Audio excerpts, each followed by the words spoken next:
Hello and welcome to the Future Ready podcast from Siemens. I'm Nick Finberg and I'm happy to continue my conversation with Mark Hindsbo on operations software and software-defined systems, this time exploring how hardware, AI, and the digital twin are coming together to reshape the future of industrial operations.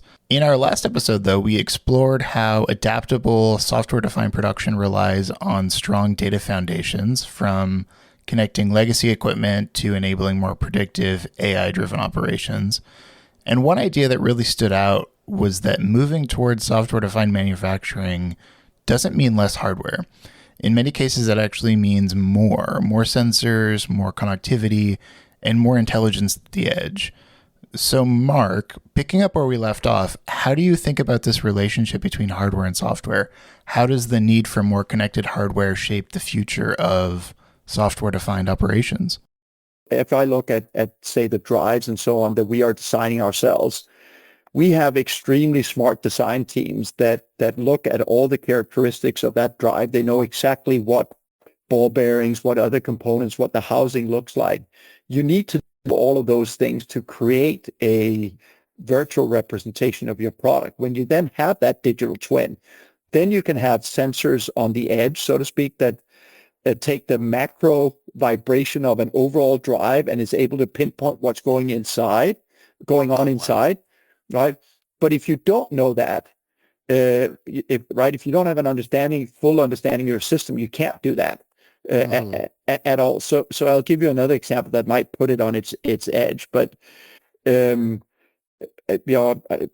talked a while back with a producer of pumps, and they are putting these patterns on their seals, and these are nanometer thick patterns. Okay. And the way those nanometer thick patterns affect the flow create suction that creates a better seal, so that the pumps can be more tight, more durable, have a longer lifetime. If you want to put a flow sensor into the flow, that is a couple of millimeters at least thick, if not more. You're now disturbing all the patterns that the nanometer, so you cannot put a physical sensor in there, right, without ruining the effects. So you kind of have to be able to simulate it. You have to say, if I put a nanometer, so with simulation, you can kind of create this X-ray vision, if you want, that lets you peer inside. And then you can use that to then extrapolate outside and say, okay, if this is happening on the inside, this is what I should be able to see on the outside, where I might be able to place a sensor. But again, if you didn't have an understanding of what those patterns should be, or what they should look like, then you can't correlate the two. So hopefully that gives you sort of some meat on it. And it's the same thing if you don't know what machine you're doing, right? If it's a metal bending or if it's injection molding or whatever it is on your shop floor, you need that representation and understanding. And that's also what I meant of data in context. So I might have all the temperature readings, all the vibration readings. If I don't have the context that I can attach them to, then I cannot diagnose correctly. And if I cannot diagnose correctly, then I can't act correctly either. We've been talking a lot about software defined, and we have these other very core topics around AI and digital twin. Is there a hierarchy between the three of them? Is one more important than the other? Is one undergirding the others? Like, how do these interplay? Yeah, I think they're highly synergistic in multiple ways. So I gave one example before. If you have a digital twin of a assembly line on a factory, and you know what robots are, what their capabilities are, how their arms can twist and so on, you can test for a lot of things as you design your factory. Do I have enough clearance? Can I maintain this assembly line? If something breaks, can I reach it? As the product traverses the assembly line, can the robots actually reach it? Is what we're asking them going outside of their capabilities. Can the human operator get to where the human operator? Can the AMR on the shop floor get material to and from the warehouse in the right way? So that's one where you sort of simulate and you then build your production facility.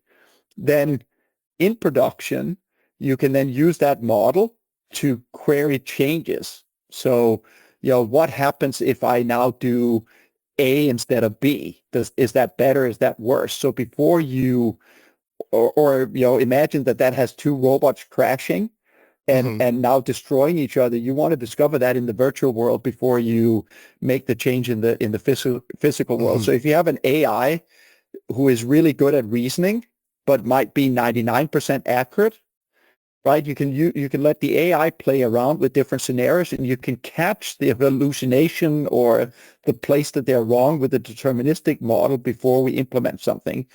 So you kind of have both design and operate where they feed each other, but you also even have, we talk a lot about synthetic data as well. So when we talk about training an AI and developing a new machine learning model, we might have some data on factories and how they perform. But if we have a great simulation model, we can produce even more data and even more variations.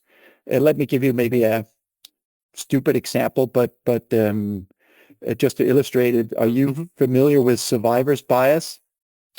Yeah, I survived, thus my actions were the correct actions.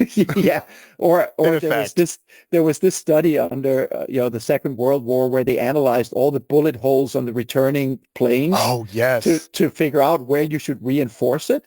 But in fact, they came back with those holes having survived. So what you want to do is you want to analyze the planes that went down. Yep. And those are the holes you want to reinforce, not the holes on the planes that came back. And if we think about our factories, we have a lot of data in the normal operating range, but we don't take our factories and run them dangerously close to breakdown or beyond breakdown.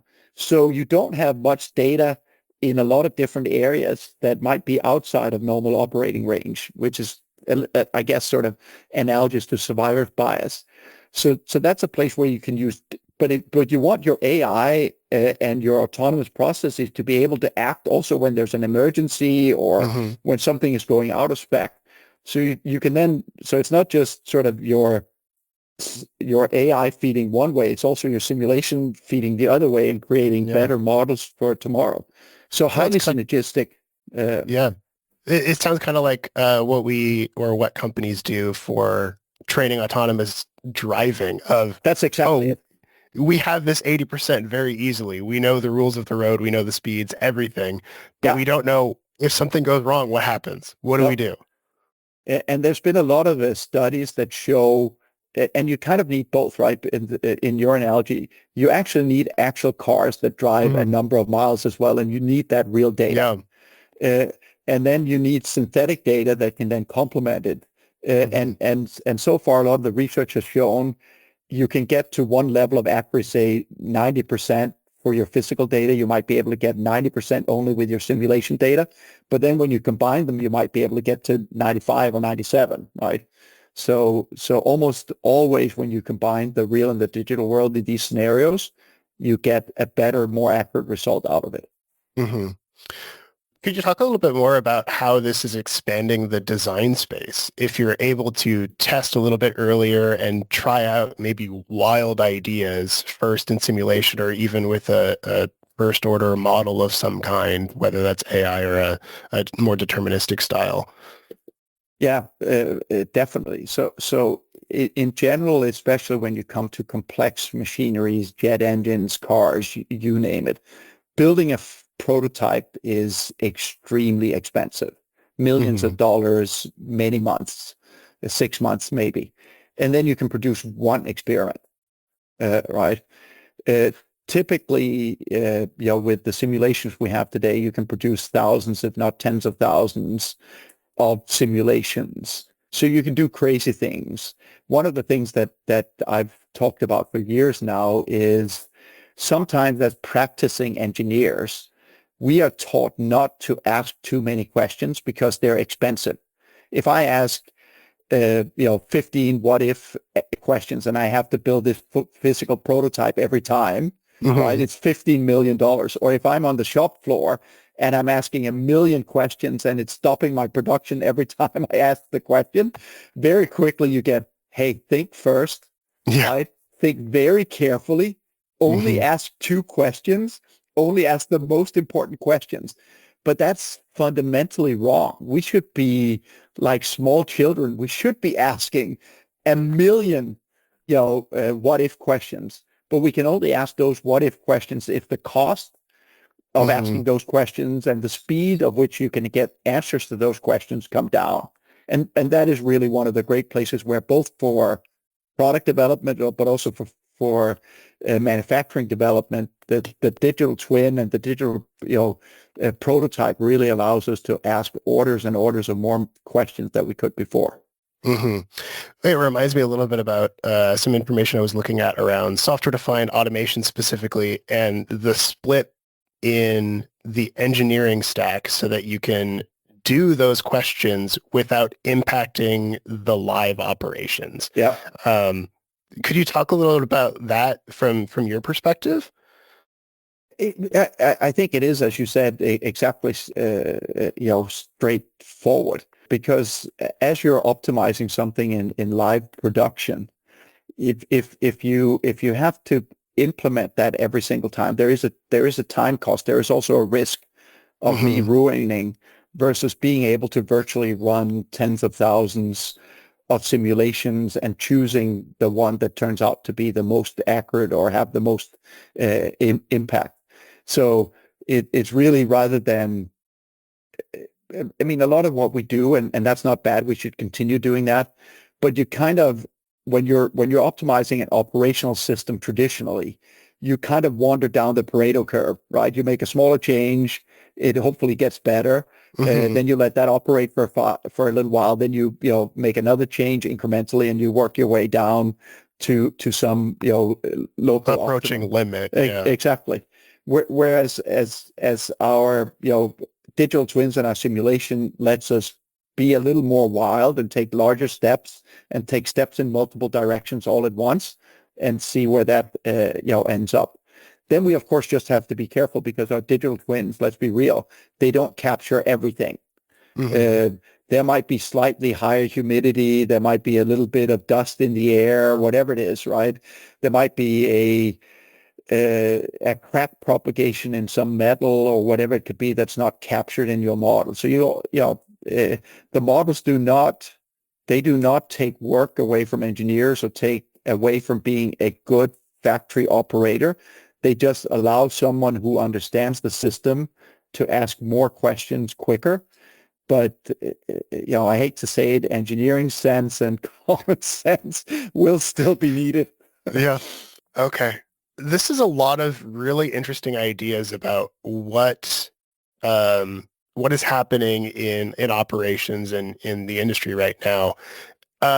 If you could kind of visually look at the future, what do you think it's going to look like? How is it going to be different in, say, 10 years from factories today? If you're an operator on the shop floor, what's it going to look like? Well, I think what it will look like is you will almost have superhuman powers in how much change you can do on the shop floor. So instead of understanding one machine in detail and being able to optimize that machine, which is where we typically came from, right? One operator, one machine. You might now be able to really understand and use your digital tools, digital twins, digital AIs to help you understand the cascading effect of multiple steps coming together. And you'll be able to troubleshoot and take corrective actions and so on in context, whereas today you would be limited in your scope. So I think it really gives you a much broader scope. And the output of that, as I said, is we will get factories that are much closer, that are much more adaptable, that can customize products to individuals in the extreme with personalized medicine. Instead of doing a batch of 10 million of the same drug, right? I can get a batch of one for me. That's what it's going to enable in sort of the mid to long term. All right. And the last question I have prepared is actually from Reiner. So in our discussion, I asked him a question, why Siemens? And he wanted me to ask you the same question. We've talked about this the entire time, but why Siemens? Why are we the ones to help customers do this? Yeah, so I'll break it down. I think it is because we do scope fundamentally the digital and the physical. So we have pure digital software tools for product development, and we have actual factories and hardware PLCs, and we scope that entire life cycle from product ideation to product creation and shipping it out of the factory. I think that is very unique. The second thing is we are an industrial player. We live this space ourselves. We serve the industry. We have decades and decades of industrial experience. We have hardware people, software people, mechanics, shop floor people, everyone. That I think is very unique as well. And then we have this innate curiosity to reinvent ourselves. You know, as I talked about, that Siemens is not the Siemens it was 175 years ago. I think if you have a mindset of what I've been doing for the last 50 years is the right way to do it, that you have to have respect for the legacy and what that taught us, but enough irreverence to question yourself and continuously reinvent yourself. And that's a tricky place. It's easy to fall on either sides of that spectrum, right?